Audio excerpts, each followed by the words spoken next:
माधवराव सप्रे की कहानी एक पथिक का स्वप्न। पहला भाग। कंधार के जंगल में से एक गरीब प्रवासी अकेला जा रहा था। जाते जाते दोपहर का समय हो गया।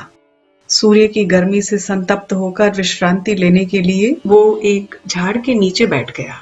पास ही एक छोटा सा नाला बहता था। उसके तट पर हरी दूब देखते ही घोड़ा चढ़ने लगा। वहां कई प्रकार के बड़े बड़े वृक्ष और भांति भांति की सुंदर लताओं के कारण अति रमणीय शोभा दृष्टिगोचर होती थी। कई वृक्ष तो इतने ऊंचे दिखाई देते थे मानो वे आकाश को भेद कर उस पार चले जाने की इच्छा कर रहे हों। जंगल इतना घना था कि सूर्य की किरणें पृथ्वी पर पहुंच नहीं सकती थी। हाँ, कहीं कहीं झाड़ सूख कर गिर पड़े थे और वन में रहने वालों ने कई झाड़ काट भी डाले थे। उसी जगह से कुछ थोड़ा सा उजेला आता था। वहां जंगली जानवरों को मनुष्यों का कदापि सहवास न रहने के कारण कुछ भी डर नहीं मालूम होता था। इस पत्र निर्मित स्वाभाविक छत्र की छाया में सब छोटे बड़े जीव जंतु आराम करने के लिए आश्रय ढूंढ रहे थे। सचमुच चारों ओर शांति देवता का साम्राज्य देख ऐसा जान पड़ता था कि वनश्री का ये निवास स्थान प्रत्यक्ष इंद्र भुवन ही है। सृष्टि की अपूर्व शोभा ऐसे ही स्थानों में दिख पड़ती है। इसके अवलोकन मात्र से धार्मिक मनुष्य के अंतःकरण में परमात्मा के विषय में आनंद और प्रेम के तरंग उठने लगते हैं और अनीश्वरवादी के मन पर भी क्षण भर उसकी कुशलता का प्रभाव प्रकट हो ही जाता है। इस अपूर्व शोभा और चमत्कार को देख वो श्रांत पथिक बिल्कुल विस्मित हो गया। उसकी दृष्टि झरझर बहते हुए उस समीपवर्ती जलधारा की ओर एकटक लग गई। मन में कुछ गंभीर विचार भी आने लगे। इतने में जिधर उसका घोड़ा चल रहा था उस तरफ से पत्तों की खरखराहट उसके कान पर पड़ते ही वो चौंक उठा। जो ही वो उधर देखता है त्यों ही एक दीर्घ भयंकर गर्जना सुन पड़ी। पलक मारने की देर थी कि उस बटोही ने अपने घोड़े को एक बड़े सिंह के पंजे से घायल होकर जमीन पर गिरते देखा। फिर क्या, क्रोध से लाल होकर खड़ा हो गया और हाथ में तलवार लेकर सिंह के पिछले पैर पर ऐसे जोर से वार किया कि वो कट गया। इतने में दूसरे पैर पर भी एक घाव लगाकर उसको पूरा लंगड़ा ही कर डाला। सिंह घायल होकर थोड़े कर्कश स्वर में गरजता हुआ दूर हट गया, परंतु उसके पंजे की चोट इतनी जबरदस्त लग गई थी कि वो बेचारा घोड़ा अंत समय की वेदना से तड़फड़ाने लगा। अपनी शिकार खो गई और लंगड़ा भी होना पड़ा। इस बात का खेद मानकर सिंह ने अपनी आंखें अंगार के समान लाल की, अयाल के बाल खड़े कर दिए और पूंछ पटक कर अति घोर गर्जना करता हुआ अगले पैरों से सरकते सरकते अपने शत्रु पर टूटने के लिए आगे बढ़ने लगा। इतने में उस वीर पुरुष ने तलवार का ऐसा एक हाथ चलाया कि सिंह का मस्तक उसके धड़ से बिल्कुल अलग हो गया। घोड़े की मृत्यु देखते ही बटोही अत्यंत दुखित हुआ।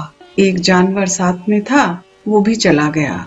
अब पैरों के बल प्रवास करना पड़ेगा, इस बात की चिंता से उसका मन बहुत उदास हो गया।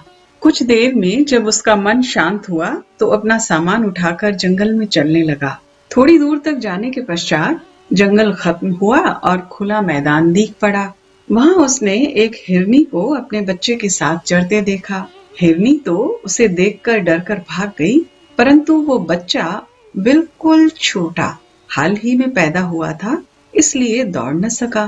बटोही ने उसे उठा लिया और उसके पैर बांधकर बगल में दबा आगे चलने लगा।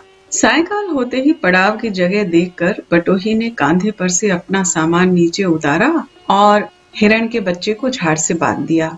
लकड़ियां मिल गईं और चकमक पत्थर से आगी बनाकर उस बच्चे के पास गया। इच्छा ये थी कि उसको मारकर अपनी जठराग्नि बुझावे। इतने में थोड़ी दूर पर उसकी माँ हताश होकर कुछ काल तक अपने बच्चे की ओर फिर उस प्रवासी की ओर कारुण्य दृष्टि से देखती हुई खड़ी थी। उधर बटोही की नजर पड़ते ही उसने अपनी गर्दन ऊंची कर दी। शरीर शिथिल हो गया, नेत्रों से अश्रु की धारा बहने लगी और अत्यंत दीन मुद्रा धारण करके उसने अपने बच्चे की ओर अपनी दृष्टि लौटाई। बेचारे बच्चे को ये मालूम भी न था कि उसकी कौन सी दशा होने वाली है। सिर्फ माता के वियोग से वो खिन्न हो गया था। हिरनी धीरे धीरे आगे बढ़ी। बटोही भी उसके मन का भाव समझकर कुछ पीछे हट गया। हिरनी एक ही उछाल में बच्चे के पास पहुंच गई और अत्यंत प्रेम से उसको चाटने सूंघने लगी, परंतु उस मनुष्य को निकट आता देखकर झटपट कूदकर दूर हो गई और फिर भी दुखित मुद्रा से उसकी ओर एकटक देखने लगी। ये अद्भुत प्रसंग देखकर पथिक का हृदय दया से आर्द्र हो गया। हिरनी का वात्सल्य भाव अवलोकन कर उसके मन में अनुकंपा का प्रादुर्भाव हुआ। कारुण्य आदि उत्तमोत्तम चित्त विकारों से छाती धड़कने लगी। माँ और बच्चे को एकत्र देख इतना आनंद हुआ कि वो फूला न समाया। अंत में मानसिक उत्साह का प्रभाव तथा पवित्र अंतःकरण का संस्कार इतना प्रबल हो गया कि उसे परमात्मा के सर्व साक्षित्व की याद आई और तुरंत ही उसने उस बच्चे को मुक्त कर दिया। उसी दम वो अपनी माँ की ओर दौड़ा। दोनों मिलकर जंगल की ओर मुड़े, परंतु जाते जाते मानो अपनी कृतज्ञता दिखलाने ही के लिए उस हिरनी ने अपने प्रसन्न मुख और आनंदपूर्ण नेत्रों से पथिक की ओर एक बार लौट कर देखा और फिर झाड़ी में अपने छोटे बच्चे को लेकर घुस गई। सज्जन मनुष्यों का चित्त ऐसे सत्कर्मों से अवश्य ही प्रफुल्लित हो जाता है। जीव जैसी अमूल्य वस्तु दूसरी कोई नहीं है। क्या पशुओं को और क्या मनुष्यों को, जीव तो सभी को प्यारा है, परंतु ये जानबूझकर भी कई लोग बेचारे गूंगे जानवरों का केवल कौतुकार्थ वध करते हैं। उन्हें कुछ दुख होगा या नहीं, इस बात का बिल्कुल सोच विचार नहीं करते। ऐसे नर पशुओं से क्या कहें। हिरण के बच्चे को जीवदान देने के कारण उस पथिक को बहुत ही हर्ष और समाधान हुआ। उसने अपने झोले से थोड़ा सा बासी भात निकाला और ब्यारी करके उसी जगह रात भर रहने का निश्चय किया। इधर उधर से पत्ते बटोरकर अपने बिछौने के नीचे बिछाए। जीवदान के समान सत्कर्म करने से वो स्थान उसको अति प्रिय मालूम होता था।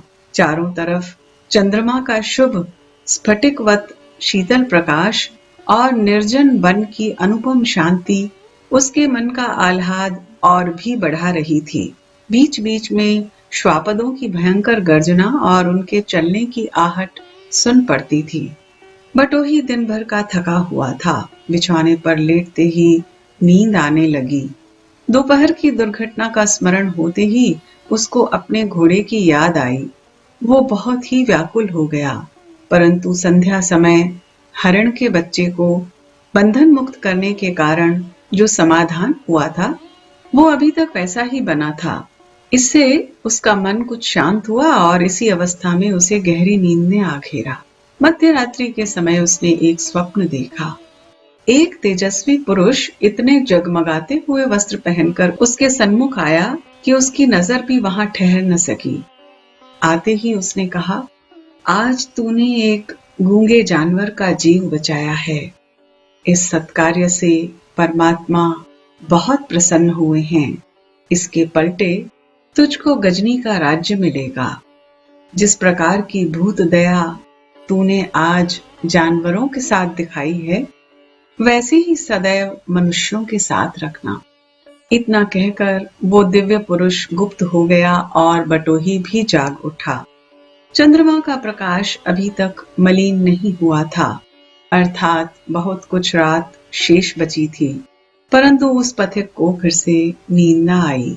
उसको ये स्वप्न जागृत अवस्था में भी नेत्रों के सन्मुख दिखाई देता था। इसलिए बिछौने पर पड़े पड़े अस्ताचल से नीचे उतरते हुए चंद्रमा की शोभा देखता रहा। चंद्रास्त होते ही क्षण भर वहां अंधियारा सा छा गया। फिर पूर्व दिशा में अरुणोदय होने लगा, परंतु चारों ओर कोहरा छाया हुआ था, इसीलिए सूर्य का प्रकाश कुछ धुंधला सा दिख पड़ता था। लता, पर्ण तथा वृक्ष शाखा मोती के समान चमकने वाली ओस की बूंदों से सुशोभित हो गई थी। रात भर में इतनी ओस जम गई थी कि उसके बोझ से पत्ते झुक गए थे और उनमें से ओस की बूंदें टप टप टप करके नीचे गिरने लगी। थोड़ी देर में सूर्य का प्रकाश पहाड़ियों की चोटी पर से तराई पहुंचा और प्रातःकाल की मंद हवा बहने लगी। इससे सब ओस टपक कर गिर पड़ी और जमीन ऐसी भीग गई कि मानो रात में वर्षा हुई हो। अब बटोही अपने बिछौने पर से उठा। बिछौने के नीचे जो पत्ते बिछाए हुए थे उन्हें समेटकर उसने आग सुलगाई और अपना हुक्का तैयार किया।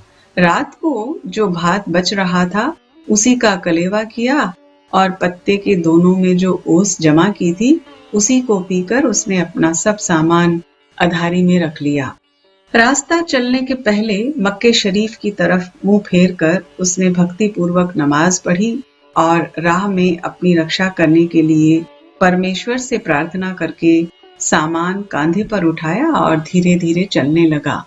अनजान प्रदेश, जंगल का रास्ता और साथ में कोई भी नहीं। ऐसी स्थिति में अकेले चलते चलते बटोही का जी घबरा उठा। रात्रि का स्वप्न और उस दिव्य पुरुष का भविष्य कथन बारंबार उसके मन में आने लगा। उसे इस बात का पूरा भरोसा हो गया कि बेशक मुझ पर परमेश्वर की कृपा है, उसी की ये आज्ञा समझना। परंतु वो फिर भी सोच करने लगता कि जो मनुष्य इस देश में बिल्कुल अनजान है, जिसे इस दुनिया में रहने के लिए न तो कोई मकान और न कोई ठिकाना है, जिसे इस संसार में किसी का आधार भी नहीं, वो यकश्चित गरीब प्रवासी गजनी जैसे बलाढ्य राज्य का अधिपति हो जाएगा, ये बात कैसे संभवनीय हो सकती है। रंक से राजा होने का अनुभव स्वप्न ही में मिलता है।